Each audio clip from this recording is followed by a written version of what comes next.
Y explorando cómo había sido esa descomposición hacia el Estado de México, encuentro que existe un cártel que se llama el cártel de la mano con ojos. Pero me mantuvieron en una causa de seguridad, me golpearon lo que quisieron hasta que se cansaron.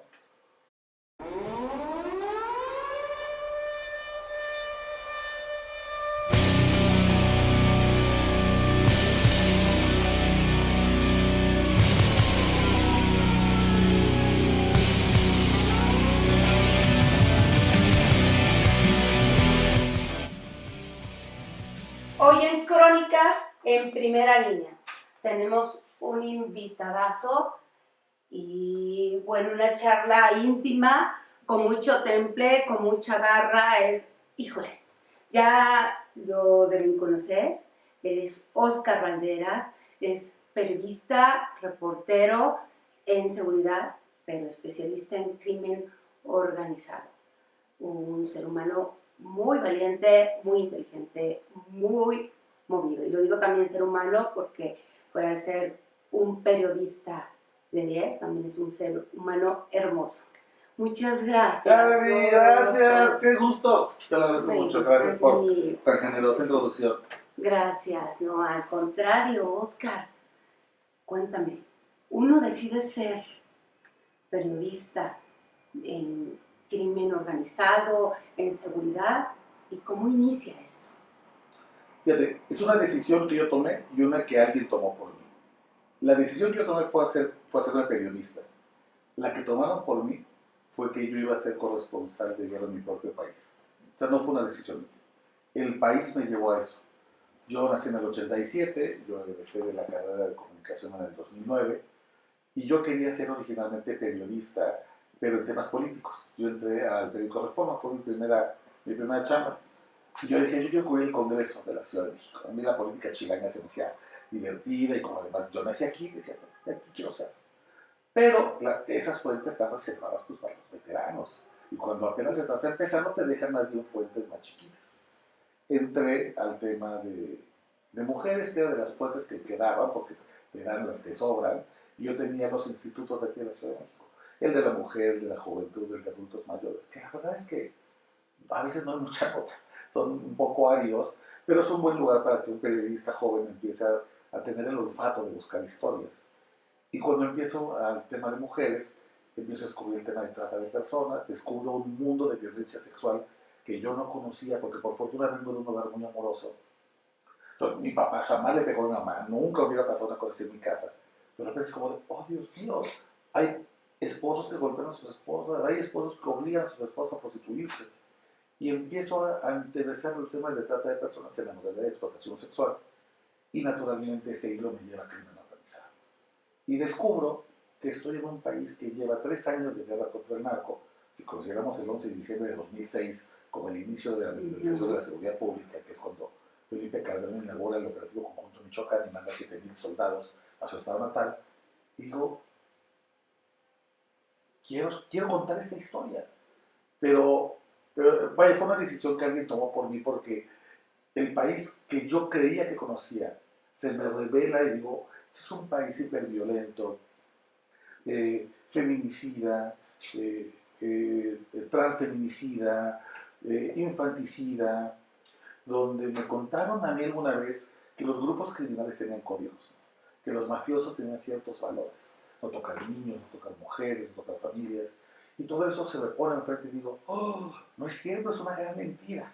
Y como periodista ahora quiero contar esta historia. Entonces ahí es cuando empiezo a cubrir estos temas de crimen organizado.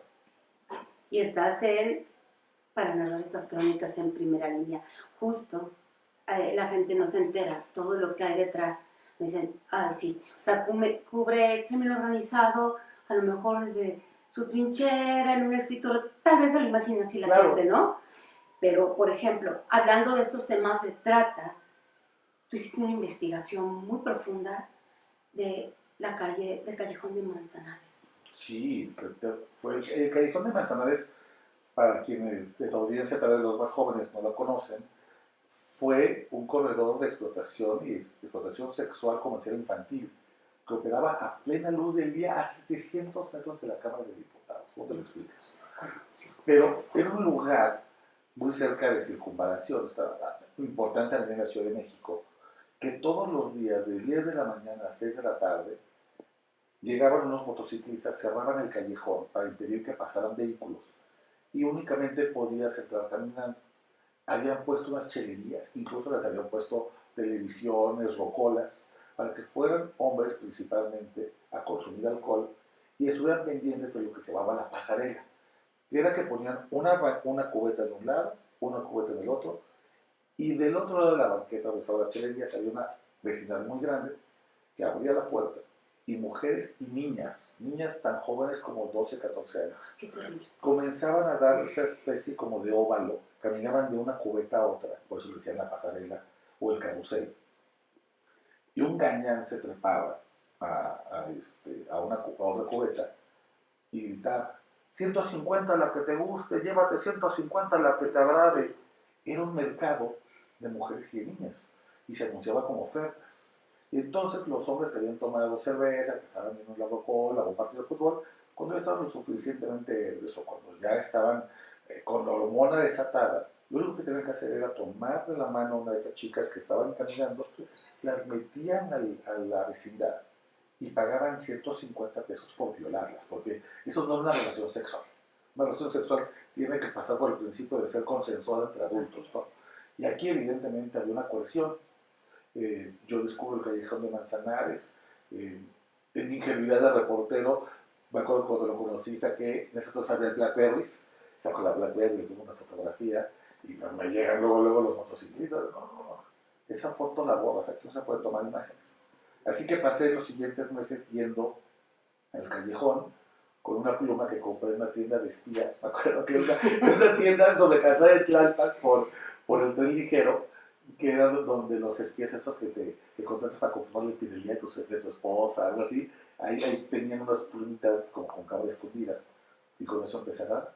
Se hizo el reportaje finalmente, debo decirlo, me costó mucho trabajo colocarlo, porque como esto yo lo hice cuando trabajaba en Reforma tenía un modelo de suscripción en el cual privilegiaban las historias que ocurrían en las alcaldías cívicas de la Ciudad de México. Benito Juárez, Cuauhtémoc, Coyoacán, Miguel Hidalgo, y todas las historias que fueran como de pobres, se iban a metro, al tablón, ¿no? Entonces, Iztapalapa, metro. Sí, así te lo decían. Sí. Gustavo Madero, metro. Pero si pasaba en la Benito Juárez, Reforma. Era un modelo de suscripción muy claro. Luché para que saliera, porque a mí me lo dijo el editor en ese momento, lo voy a decir tal cual me lo dijo, eso es una historia de niñas putas. Eso no nos interesa en Reforma. Qué triste. Pero terrible. Por fortuna, tuvo una carrera periodística muy corta, evidentemente. La razón está muy obvia, ¿no? Pero bueno, se publica en Reforma y el entonces procurador Miguel Ángel Mancera empieza a recibir mucha presión de los suscriptores de Reforma porque la historia se vuelve un éxito. La gente se indigna y yo pensé que no iba a pasar mucho porque además el Callejón de Manzanares operaba desde hace 60 años. Muchos, incluso ahora tu audiencia con más edad, probablemente te dirá, claro, yo lo conocí, o supe de él, o alguna vez que fui yo a la Merced, pues pasé por ahí y lo vi, y vi la operación en vivo. Pero esa es otra de las cualidades de los periodistas jóvenes, no venimos con el ojo tan gastado. En todos lados vemos historias nuevas. Y entonces cuando llegamos a ese punto de publicar, yo dije, es una historia muy conocida, tal vez no va a tener mucho efecto. Y no, hombre, le fue muy bien. Tanto que Miguel Ángel Mancera, que ya soñaba con ser jefe de gobierno, le hace un operativo directo a Manzanares, sí, ¿no? Una intervención dura, y descubren que hay más de 61 mujeres y se reservaba para los clientes VIP, los asivos, los que ya sabían los hermanos Fernández, que eran los que manejaban ese negocio ilícito, que con ellos no la bronca, eran clientes que no eran policías encubiertos. Y bueno, finalmente el Callejón de Manzanares en ese operativo, por fortuna, se acaba el callejón, se le ponen sellos de clausura, también las chelerías, no abierto desde entonces el Callejón de Manzanares, pero evidentemente el negocio de la trata de personas, que conservadoramente se calcula en 32,000 millones de dólares anuales, ese negocio pues sigue más vivo que nunca en la Ciudad de México y en otras partes del mundo, y ya no liderado por familias. Hoy son los cárteles, las empresas criminales más grandes de este país, quienes manejan el negocio de la explotación o la prostitución forzada. Así es. Te quiero hacer una pregunta. evidentemente este profesionalismo con el que cubriste, este riesgo que tomaste, porque a lo mejor a alguien se le ocurría, a ver, presta para acá la pluma. No salgo de ahí, no sales. ¿Cómo es ese nervio? O sea, cuéntale justamente a la audiencia cómo es estar cubriendo ese nervio donde el estómago revuelto.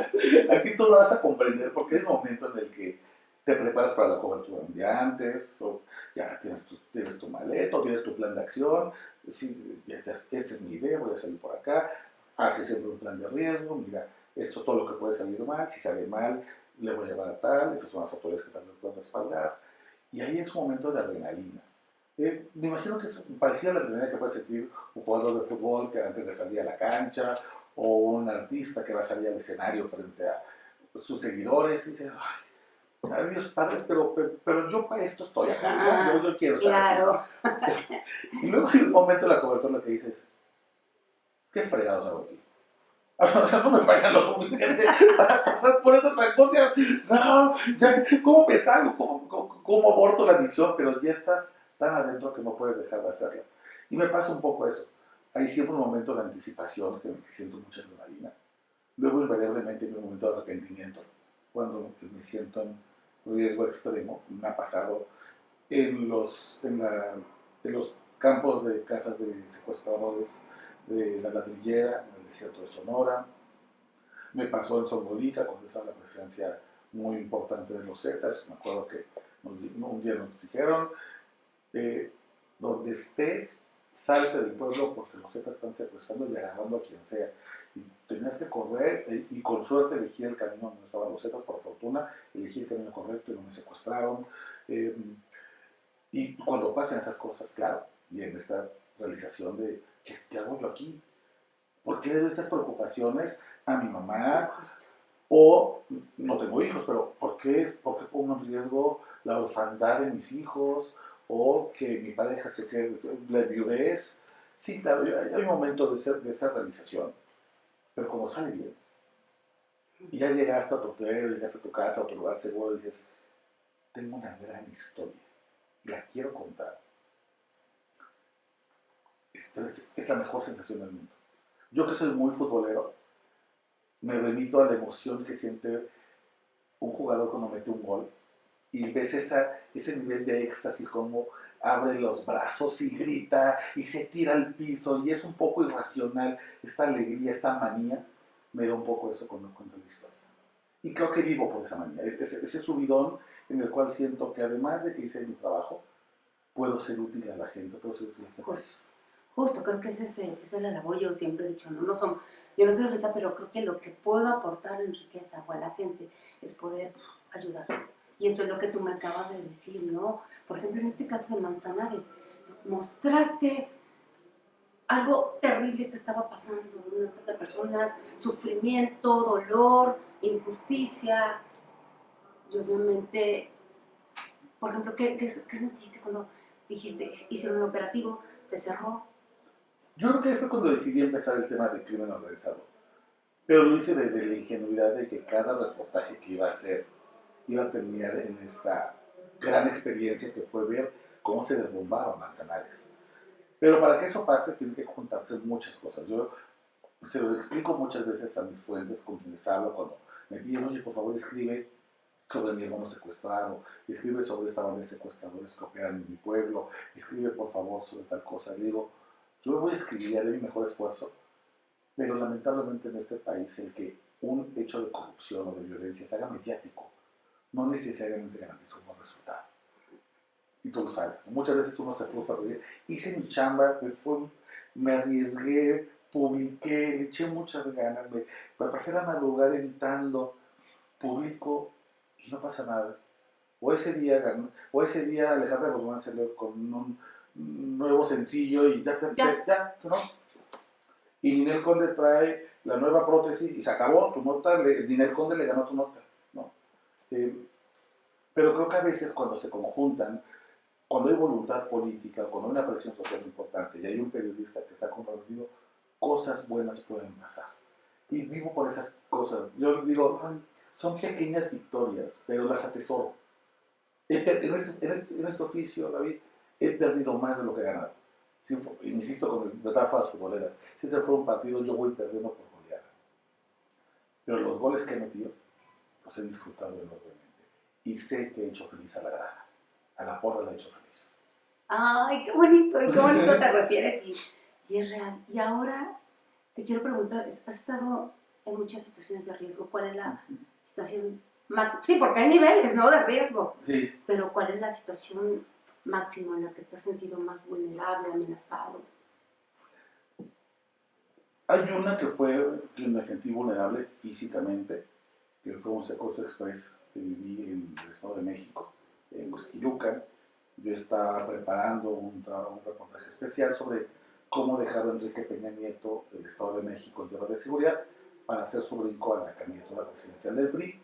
Y en 2008, una fractura del cártel de Sinaloa entre el Chapo Guzmán y Mario Zambada y los Beltrán Leiva había generado un cisma en el cártel y había obligado a que los hermanos Beltrán Leiva se fueran principalmente a los estados del centro.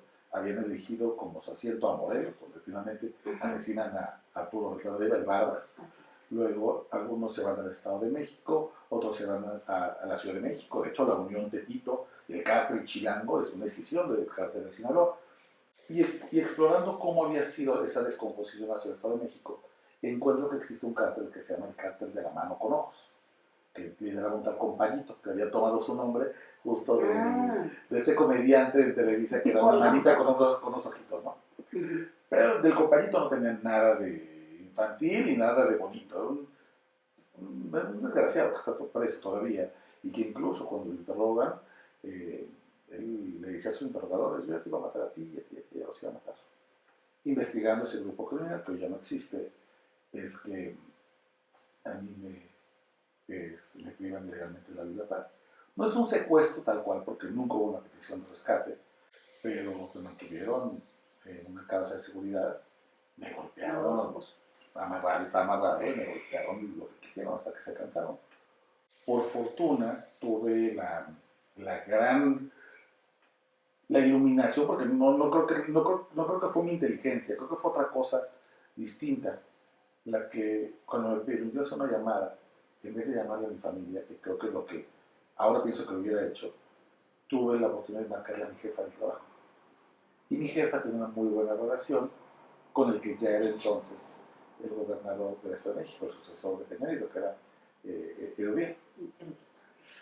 Y entonces, bueno, ya cuando el gobernador se da cuenta que tiene un periodista secuestrado en Huixquilucan, empiezan a mover, hay evidentemente algún nexo político criminal ahí, ató algún cabo, y entonces se negoció una liberación, se incluyó un rescate de por medio.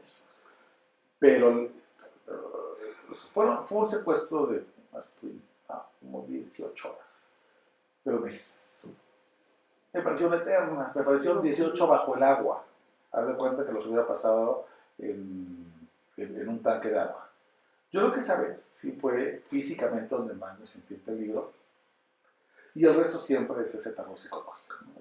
Las amenazas, las llamadas a medianoche, los mensajes criptados que te llaman a tu correo, siempre son, sí, te desequilibran mucho.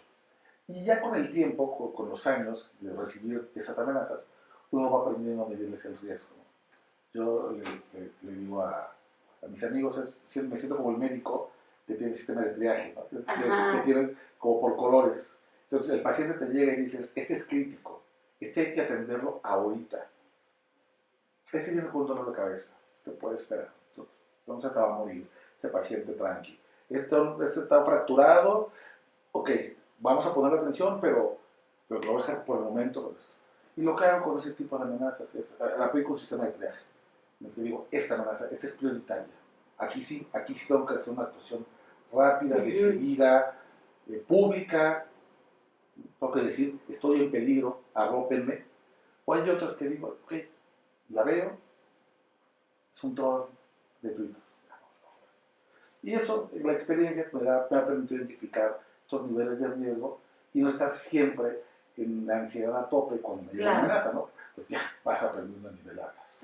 Pero es difícil, y además eso es algo que se logra con los años. Yo llevo ya 15 años haciendo esto. No es mucho, evidentemente, comparado con muchos colegas que admiro y que quiero como tú, pero son algunos, ¿no?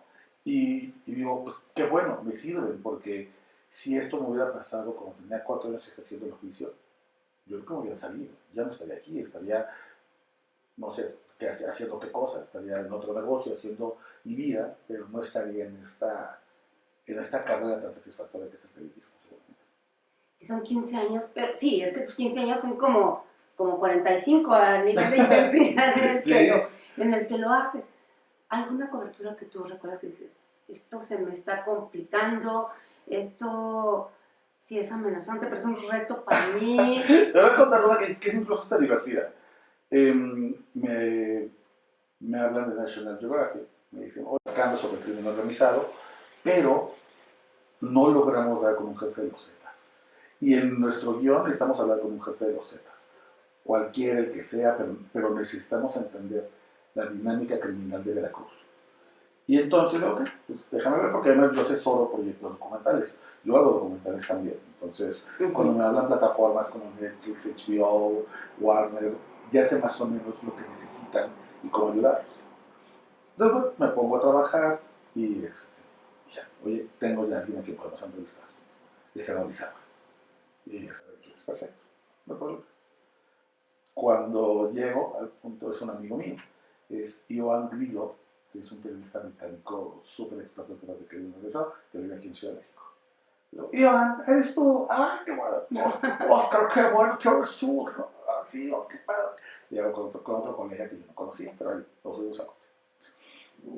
Eso fue un 9 de marzo del 2020. 2 días después, la OMS iba a declarar para el gobierno mexicano la declaración de pandemia por COVID-19. Pero en ese momento, lo único, me acuerdo que todo lo que hablamos del proyecto de la Cruz fue como de, ay, está muy raro este virus, está extraño, como que, ¿y qué vamos a hacer? Ya vemos que en Italia están en confinamiento y salen a cantar los balcones, gente tan rara. Todo el proyecto fue, digo, la rareza de un virus que no conocíamos porque no había llegado a México. Y cuando llegamos a Orizaba, recibo de parte de la comunicación del enlace con este jefe Z que dice, se va a hacer la entrevista en tal hotel, van a llegar los 3 primeros, se van a acomodar, vamos a mandarles 2 personas para que entren a la habitación, van a echar los que no traen armas, van a revisar todo van a traer con un aparato para identificar que tenemos unas cámaras que no son las que dijimos que traíamos, y una vez que hayamos corroborado que es seguro, el jefe entra y les da la entrevista. El jefe había aceptado la entrevista porque quería darle un mensaje al presidente López Obrador en ese entonces. Él ganaba con eso, nosotros ganábamos con la entrevista. Y habíamos acordado con que íbamos a pasar todo lo que le quería decir al presidente, lo íbamos a pasar. Hacemos todo, llegamos al hotel, pues, ahorita estás muy nervioso porque estás... Y si, ese es el momento de que hago aquí, podré estar en mi casa, yo porque ando buscando recetas, podré estar perfectamente ahorita jugando con mi perro. Y llega el jefe de los puertos, inspección, ya llega el jefe de los Zetas, el jefe regional de Orizaba, no se le entendía nada. Drogadísimo, la mandíbula trabada, no se le entendía, pero además armado, traía 2 armas acá. Entonces, absolutamente predecible. Sí, justo. O sea, el vato se le va la hebra y quién sabe qué nos hace. Porque además son tipos que están acostumbrados a que su actividad siempre es violenta. Su malacopés no es que se quedan dormidos. No, su malacopés es que te pegan aguamazos, te pegan un tiro. Y al día siguiente es como de, ay, mataste a alguien. Ah, mira, híjole, pues qué feo, ¿no? Pues ahí tienen el cuerpo. Pues no se entendió nada. Entonces, paramos la entrevista, le dije a mi contacto, oye, disculpa, es que no nos sirve así. Ni subtitulándole le vamos a entender. Bueno, está bien, no entiendo. Nos regresamos al hotel donde realmente estábamos hospedados y ya discutimos, oye, pues, no, bueno, lo intentamos. Ay, vamos a llevarle la grabación del tipo de que nos pueden hablar, lo mandamos a National Geographic y ellos verán que hicimos el esfuerzo, pero pues no podemos hacer lo imposible, pues, de modo que ahí le demos su cafecito bien cargado y esperemos a que se baje. No, pues ya, vámonos. Sus 2 pases. Ándale. Entonces ya salimos del hotel al día siguiente, desayunamos, ya nos íbamos a regresar, ya era 10 de marzo, Y en ese momento me habla mi contacto y me dice, oye, dice el jefe que, pues, perdón, que sí se le pasaron las copas, pero que hoy sí los atiende. No. Entonces le dije, oye, gracias, pero es que estamos viendo las noticias que mañana el país entra en confinamiento. O sea, ¿no? Y era cuando podrás andar en carretera, hasta que dije, nosotros regresamos a nuestras casas y ahí vamos a ver. Pues háganle como quieran. Pero sepan que el jefe va a tomar como ofensa que se vayan sin haber entrevistado. ¿Me entrevistas o me entrevistas? Sí, como ya me dijiste otra carta, no vas a decir, pero además teníamos la prisa del confinamiento. Nosotros nos vemos peor cada día, pero teníamos esta prisa de qué pasa si nos da el 11 de marzo y no podemos volver a casa. Y confinados, ¿cuánto tiempo? Hoy sábado no tenemos nada, nosotros no conocemos a nadie aquí, no tenemos ni siquiera dinero para quedarnos. No, pues ahí estamos. Estamos en el hotel viendo las noticias, Gatell hablando, una crisis que nadie entendía. Ahí estábamos, hasta que finalmente nos salen, nos vamos de vuelta al hotel y por fortuna ya el jefe llegó más o menos bien. Más o menos, dice. Venía con unas copitas, pero se le entendía, nos dio la entrevista y a esa hora, por acabo la entrevista de madrugada, nada nos dijimos, solo por favor, vamos a salir.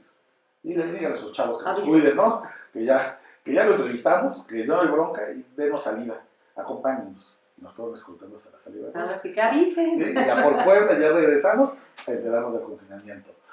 Lo cuento divertido ahora porque estábamos así matando tiempo a ver qué iba a pasar, y estábamos ahí muy preocupados, ya que llegamos a Ciudad de México, estábamos botados de la risa, como te imaginas haberte quedado nada en Orizaba, 2 años y medio, pero en su momento, claro, fue muy tenso, ¿no?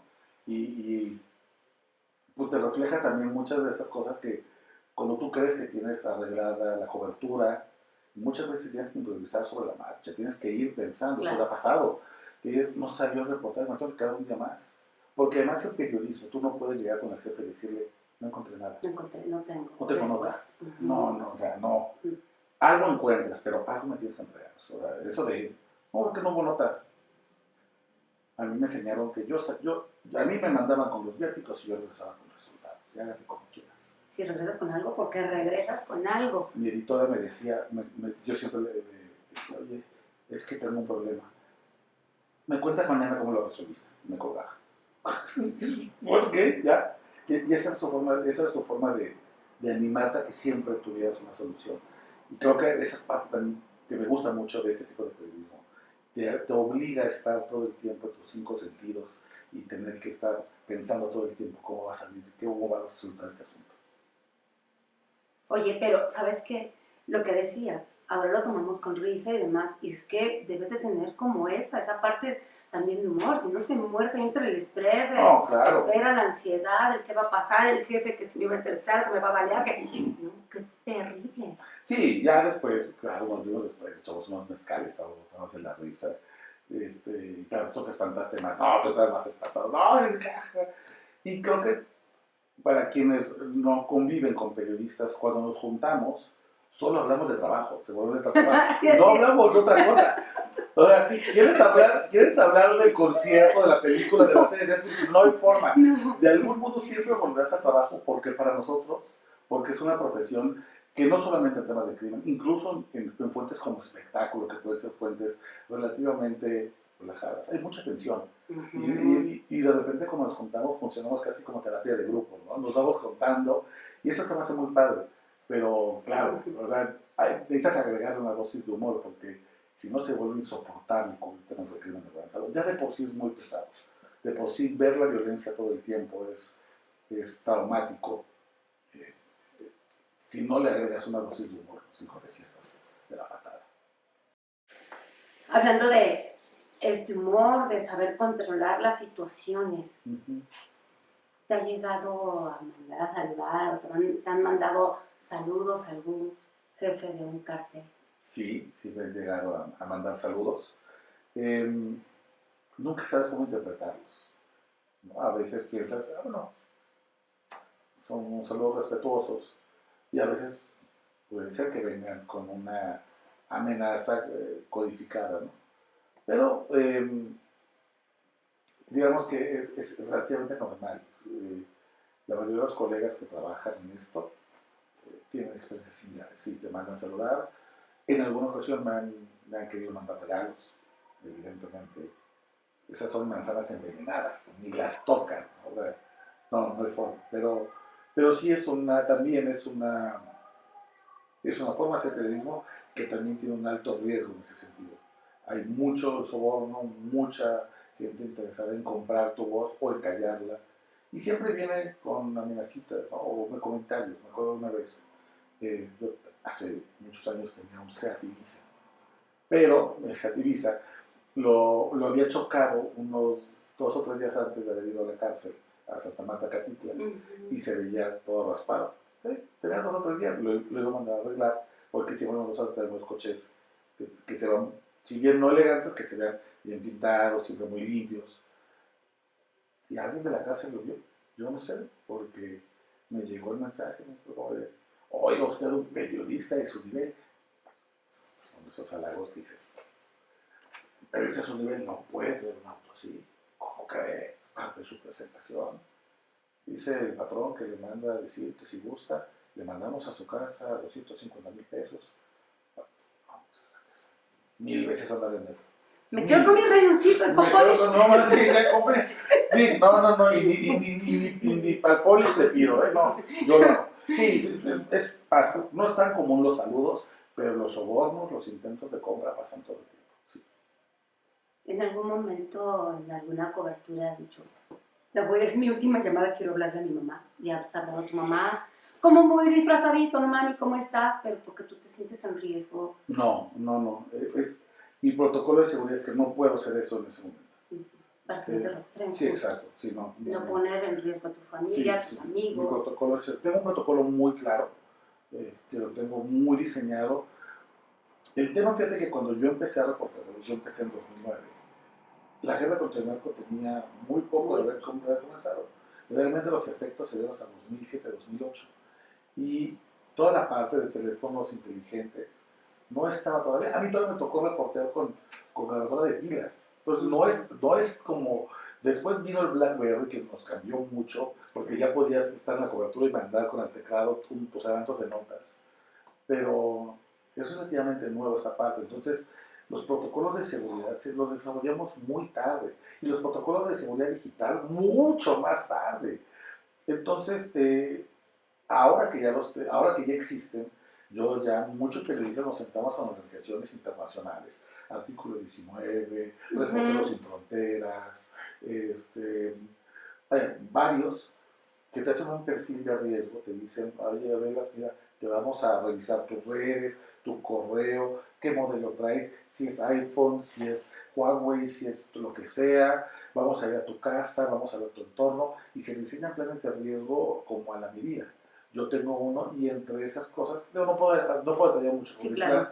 pero entre esas cosas, por ejemplo, yo tengo que aguantarme. Si tengo en ese momento la urgencia de llamarle a mi papá, a mi mamá, que me parece que no importa cuántos años tengas, esa urgencia en los momentos más difíciles siempre va a existir, yo tengo que aguantarme, ¿no? Porque si yo estoy en riesgo ya, no puedo hacer que 4, 5, 8 más estén en riesgo.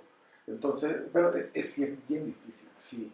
Y sí me pasó especialmente en la cobertura en Guerrero, ¿no? en la Sierra Napoleón, donde estábamos revisando unos campos que estaban muy cerca del municipio de Leonardo Bravo, y pasaron ahí la gente de Estados Unidos, y pasaron disparando, y sí.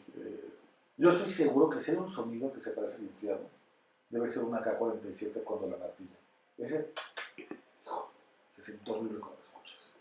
Y hay esos sonidos, hay ciertas cositas que me triggerean y que sí me hacen sentir como que quiero llamar a mis papás. Pero bueno, tú tienes que tener la cabeza fría, saber cómo actuar y ya después hacer lo que tienes que hacer. Hablando de tener la cabeza fría, ¿cómo sabes no pasar esa línea delicada de la cobertura? No lo sabes hasta que estás ahí. No es algo que tú puedas planear. Por ejemplo, cuando fue el levantamiento armado de las autodefensas en Michoacán, y estaban buscando a la puta líder de los caballeros templarios. Yo me acuerdo que Papá Pitufo, que era uno de los líderes de las autoridades, decía Papá Pitufo porque tenía así la barba blanca como la caricatura. Me acuerdo que nos íbamos al monte, tomaban la metralleta y se disparaba al aire. Y gritaba, ¡Tuta! ¡Te estoy buscando, cabrón! ¡Te voy a encontrar! En muchas ocasiones, cuando empezaron a avanzar las autodefensas, sobre todo por municipios como Nueva Italia o por Uruapan, los templarios ya se habían ido, ya le tenían mucho miedo a las autodefensas y dejaban sus casas, dejaban todo. Entonces los autodefensas llegaban a las casas de los templarios porque ahí vivía el caballo, eran pueblos tan pequeños que durante mucho tiempo vivían saliendo, quién era el jefe de plaza, y era el hijo de Doña Maya, y todo el mundo se conocía. Entonces ya sabían a qué casas ir. Y muchos de los templarios se les esperaban y habían dejado todavía el café tibio, todavía el cigarro encendido, porque corrían. Y muchas veces el Papá Pitufo nos hablaba a los periodistas, vénganse para que vean cómo vivían estos. Y vamos, eran casas por fuera aparentemente precarias, pero por dentro unas armas grandes, joyas, dinero. Y mucho de ese dinero, de esos materiales, de esos objetos, el propio movimiento de autodefensa los tomaba para financiarse y poder continuar el combate a los caballeros templarios. Y había algunos sobrantes, y a los periodistas algunos les dejaban tomar esos sobrantes. Entonces te decían, mira, hay un anillo de oro. Y son esas líneas que ustedes han puesto cosas. Yo agarro un chicle y no sé cuándo me pueda... Ese chicle representa que a mí me ganaron. Y eso es cierto en cada cobertura. Por ejemplo, cuando tú incumples un acuerdo que sea de palabra con tu fuente, o tú le dices, oye, ¿sabes qué? No te preocupes, esto que me contaste no lo voy a publicar. Pero cuando ellos se lo dices, ay, es que está bien bueno, ay, no importa, él está hasta Baja California, le escribo, porque hice un acuerdo. Era un acuerdo de palabra, no se firmó nada, pero estás con un tipo que pertenece al crimen organizado. Ese acuerdo se cumple, es de palabra. Hay otros acuerdos, hay otras líneas, hay muchas líneas. Las líneas de nunca tomar algo que no te corresponde, ser siempre derecho en tu palabra. Por ejemplo, ¿me permitirías ver tu carpeta de investigación? Porque con esa información que está ahí, ya no necesito que nos repitas. No quiero volverte a hacerte pasar por el trauma de revivir esas heridas. Si tú me permites, voy a leer el parte legal, donde ya está todo lo que contaste, y toda la creación, y aquí lo tomo. Cuéntame mejor otras cosas. Esas líneas, ahí las tienes claras, y te insisto, con la experiencia uno las va viendo, son invisibles, pero aprende uno a no cruzarlas. Y si es, peligroso. Pero no todo el mundo, y de verdad que por eso eres grande, Oscar, y te vemos en muchos medios y en muchos documentales, justo por esos acuerdos, por ese profesionalismo, y yo lo decía en el inicio de la entrevista, ¿no? Porque aparte no pierdes esta parte de ser humano, ¿sabes? O sea, eres profesional, pero también eres humano. Por eso puedes llevar a cabo esto, los lineamientos, estos son a mí lo que me enseñaron, estos son mis valores. Sí, yo, por ejemplo, yo soy muy claro. A mí, si mi entrevistado me abraza, yo abrazo de vuelta. Pero esto lo he aplicado tanto para mujeres víctimas de trata como para personas que están presas, a pesar de su inocencia. Yo lloro con las víctimas y me vale. Esta distancia objetiva, yo no la tengo y no me interesa tenerla. Objetivo, los objetos. Yo soy sujeto, yo soy subjetivo. Aspiro a ser equilibrado, a ser honesto, pero ser objetivo nada. Yo no pongo una distancia emocional. Yo soy amigo de algunas de mis fuentes y cuando me piden ayuda, ayudo. Y cuando me piden orar, oro. No soy cristiano, no soy religioso, pero me quedo orando con ellos. Creo que esta capacidad de ser empático es un requisito fundamental. Richard Kapuscinski, que es el padre del periodismo moderno, decía, no se puede ser buen periodista si no se es antes una buena persona. Y creo que por mucho tiempo nos mintieron con que el periodismo tenía que ser frío, distante, como si fueras un cirujano que entra, ¿no?, a cortar a una persona y que se le da un parte médico con una distancia que en la medicina sí se necesita. Pero en el periodismo yo diría, es más, te estorba. La incapacidad de ponerte en los zapatos de alguien puede hacer que tu historia se arruine. Puede ser que sea lo que impida que el lector o que el radioescucha o que el televidente diga, ya entendí esto que está pasando, ya me duelen los desaparecidos, ya me hieren los feminicidios, ya el crimen de odio por transfobia me lacera. Y creo que hacia ahí tenemos que ir. El periodismo de crimen organizado no puede únicamente contar muertos. No podemos ser únicamente los contadores de la desgracia.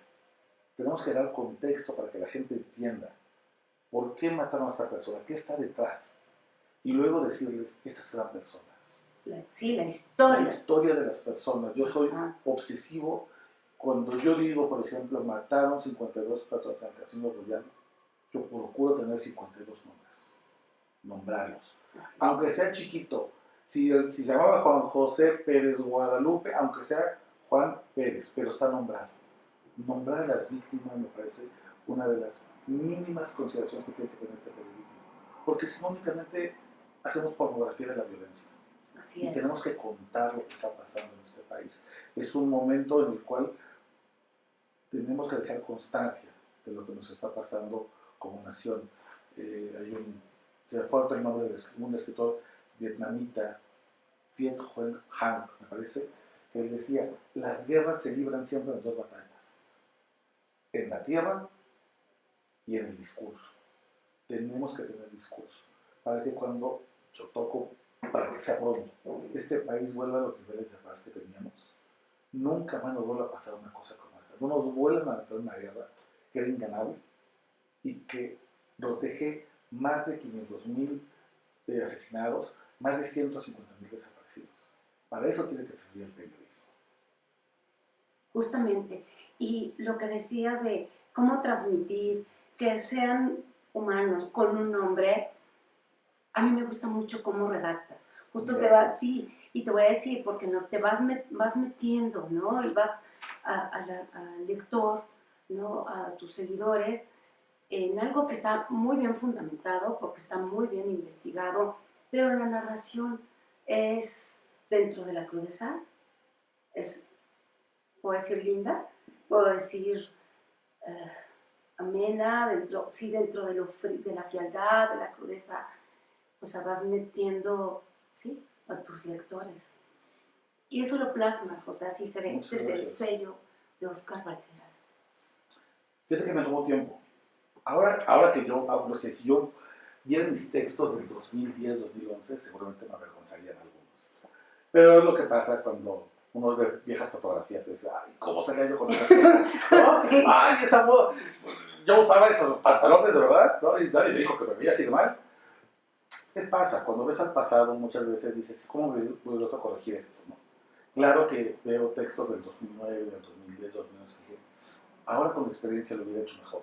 Pero haces lo que puedes con las herramientas que tienes en ese momento. En ese momento, vas creciendo. Y cuando vas adquiriendo herramientas, ya vas mejorando.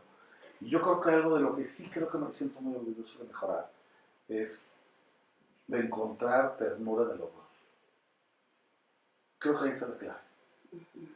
Siempre hay un rasgo humano que encontrar en las historias más terribles. Ayotzinapa tiene unas venas de ternura, el amor terco de los padres que salen todos los días.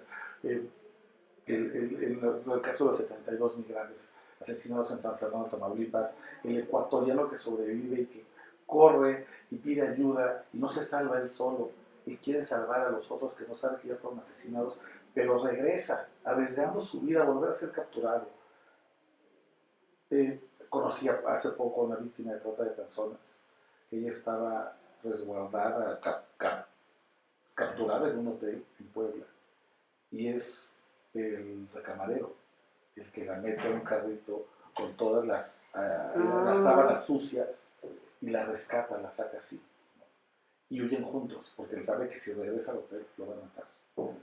Digo, en todas estas historias terribles, en todas hay algo de ternura, y creo que es importante rescatarla, porque insisto, si no solamente vamos a contar pornografía de la violencia, si no solamente es mató la, violó la, robó y no podemos seguir contando esas historias.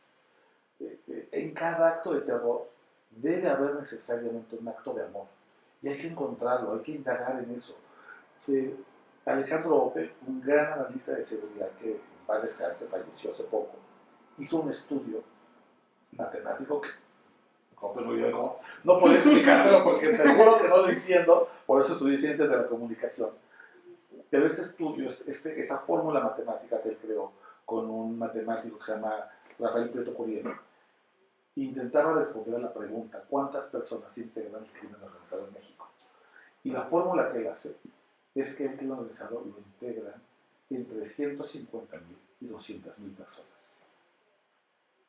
Cuando tú piensas, son 200,000 personas en un país de 130. El tercer debate chilango, cuando estaban las campañas para ser el jefe de gobierno que gana Clara Brugada, el candidato de Movimiento Ciudadano, Salomón Chertorivsky, da una cifra similar. Salomón Chertorivsky, que es un hombre de números, es un tipo bastante, un tipo educado, un tipo que además de ser un funcionario, tiene una carrera académica importante. Sus cálculos son que en la Ciudad de México el crimen organizado está integrado por 20,000 personas. Somos una ciudad que aquí dormimos 9 millones y que todos los días tenemos 11 millones más. 20 millones estamos aquí. Y nos ponen de rodillas 20,000. Somos un país de 130 millones y 200,000 nos están arrebatando a golpes de extorsiones, Sí. de secuestros, de violaciones, de homicidios. No pensé que fuera esa cifra tan chiquita. Es minúsculo. Son, de verdad, son 3 tipos que no saben tirar, que los alistaron en un monte.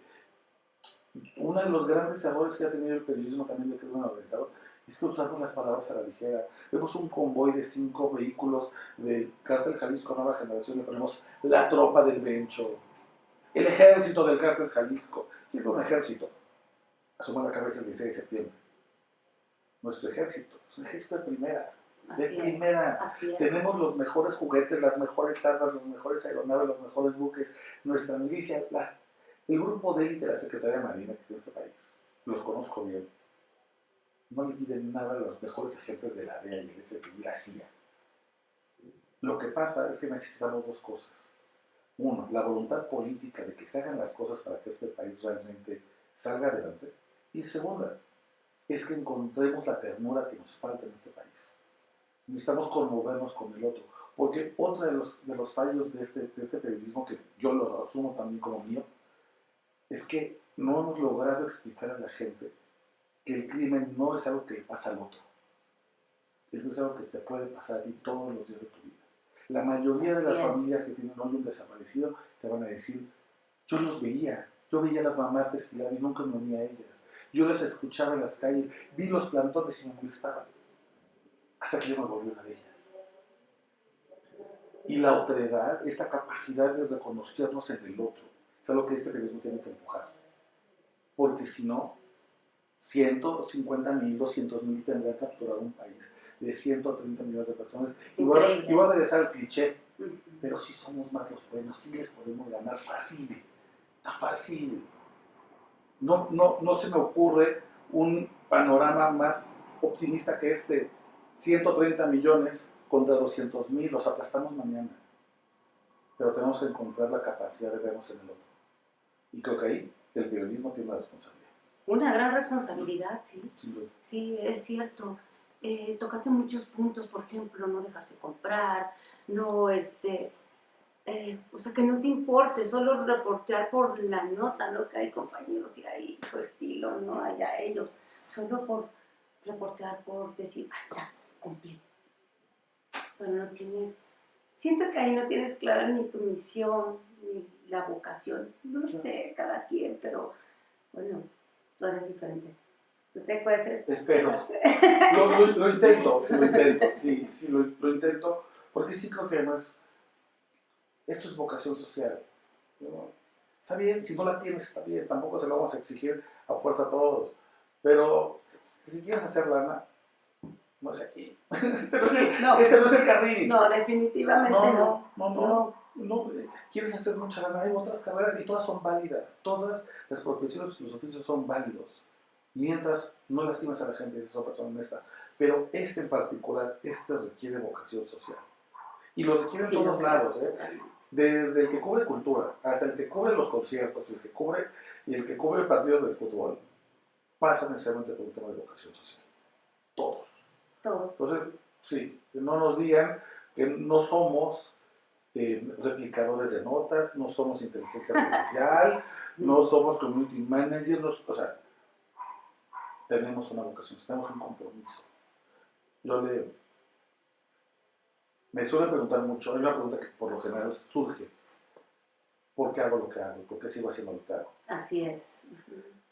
Y yo siempre les recuerdo una historieta de Mafalda, que es mi cómic favorito. Está Manolito tomando el sol, esas con sus espejos para broncearse, a todo lujo, en su camastro. Y Mafalda agarra una estrella de mar y la avienta al mar. Y la marea está muy alta y la regresa a 8. Entonces Mafalda toma 2 y la avienta de vuelta para que no se mueran. Y entonces la marea la avienta a 13 y Mafalda agarra una y la regresa y ya está cansada Mafalda, pero la marea la avienta a 14 y Mafalda agarra 2 y las vuelve a aventar y Manolito le dice: Mafalda, ¿qué no ves que lo que haces es inútil? Y Mafalda le dice: dile eso a las 5 que acabo de salvar. Ah, qué bonito, justo. ¿No? Justo. A salvar estrellas de mar. Es cierto, la marea nos tira muchas desgracias. Nos tira muchas. 13, 14, 28, y uno nomás puede agarrar una o dos. Pero con esas... Con las que puedas. Con esas dos, sí. Híjole, qué bonito, de verdad. De verdad, y te digo que se vibra, ¿no? En lo que hablas, en cómo eres. Y hablando de cómo eres, Oscar, periodista de crimen organizado, situaciones de seguridad, ¿cómo vives? ¿Cómo respiras? ¿Cómo vives? O sea, respirando en el buen sentido. ¿Cómo lo respiras? Como decía Alma Guillermo Prieto, vivo sabrosamente como Marco Polo, viviendo como los gatos, 7 vidas en una. Me gusta cómo vivo. Claro, hay muchos momentos de tensión que no viven mis otros amigos que son contadores o que tienen otro tipo de trabajo. Ellos tienen sus propios momentos de ansiedad, de depresión. Yo tengo los míos asociados a los riesgos que yo he elegido y que siempre me da temor de que se trasladen a mis seres queridos, ¿no? Porque muchas veces la manera de lastimarte no es siendo directamente contra uno, sino contra tu pareja, tu familia, tus amigos, tus afectos.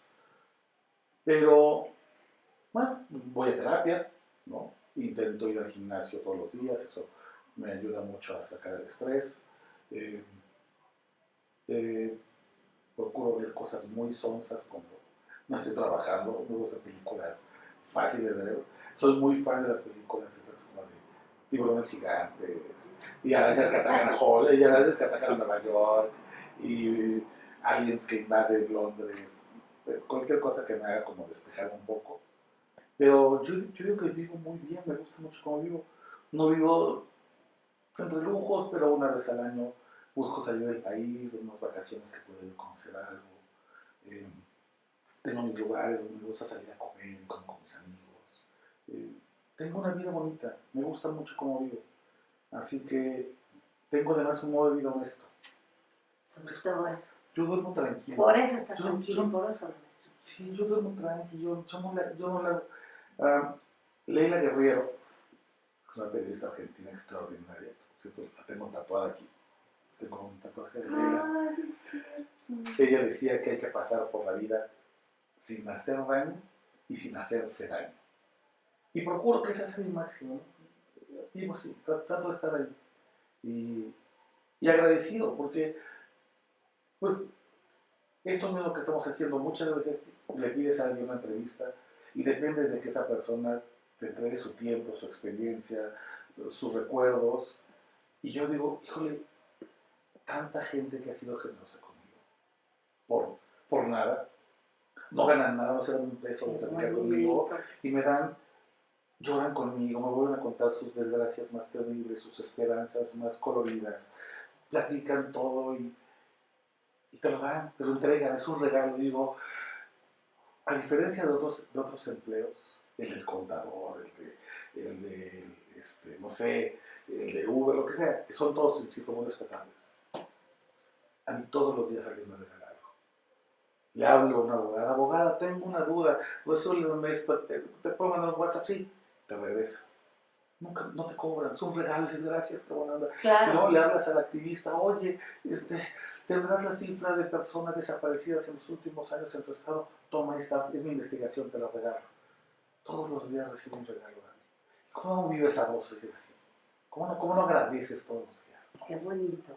Agradecer y has plasmado estas memorias de tus experiencias. No, ¿verdad? aún no. Estoy más enfocado en contarlas de los demás. Por ahora estoy enfocado.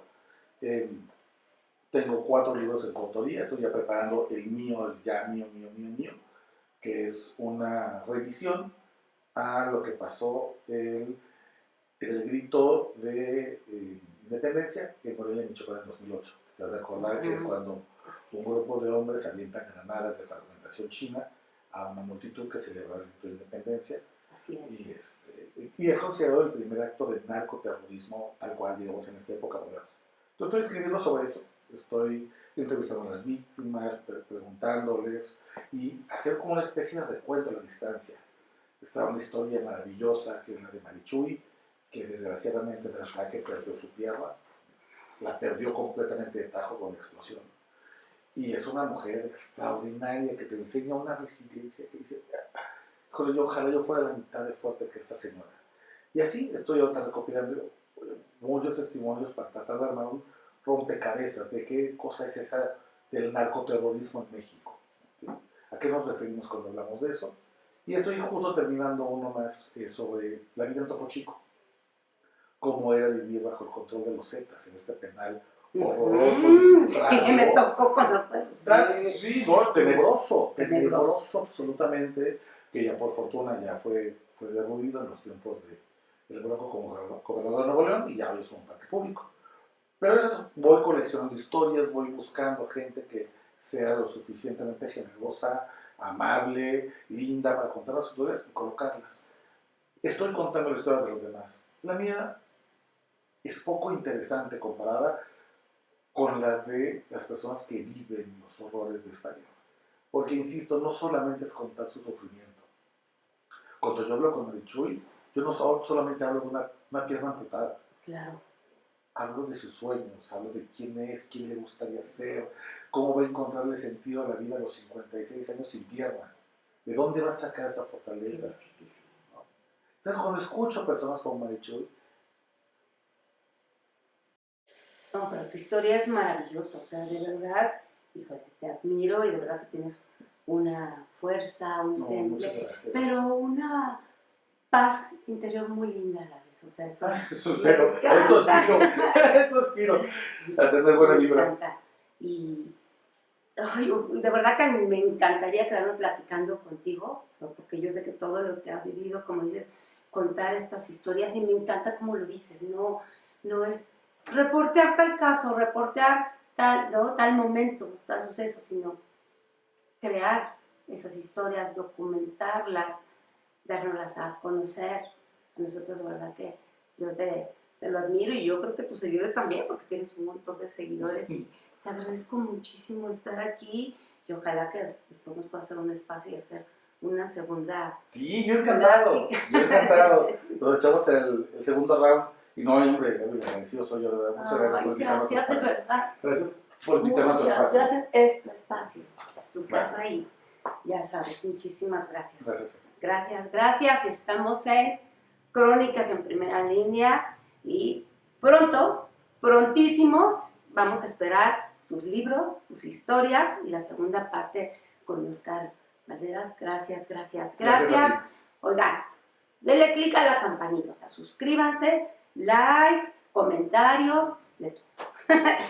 Nos vemos pronto en Crónicas en Primera Línea.